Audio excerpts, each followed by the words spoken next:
রেশনের চালটা ভাজছি বন্ধুরা। এই যে চালটা দিলাম তোমরা একবার দেখো কতটাই পোড়ার মধ্যে ধোঁয়া হচ্ছে, না দেখেই অলরেডি ছামটা মারা। কিন্তু যদি না বাইচান্স এই হাতের ছামটা একবার স্লিপ খায়, তাহলে এই যে হাত দেখতে পাচ্ছ না, এর হাতের আর পরিস্থিতি দেখতে হবে না। এই যে কন্ট্রোলের চালগুলো কিন্তু আন্দাজে ছানটা মারতে হবে, মানে প্রচুর ধোঁয়া হচ্ছে। অবশ্য মুড়িটাও ভালো হচ্ছে কন্ট্রোলের রেশনের চাল, কন্ট্রোলের বলে থাকি বা রেশনের বলে থাকি।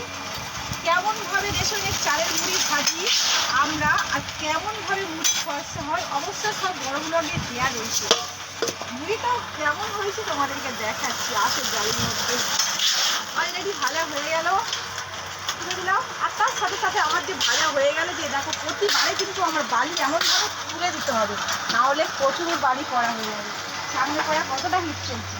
আর তোমাদেরকে দেখাই, সবসময় আমি দেশি চালের মুড়ি দেখাই না, এবার তোমাদেরকে দেখাবো রেশনের চালের মুড়ি। দেখো খুব সুন্দর রেশনের চালের মুড়ি ফুটেছে অবশ্য।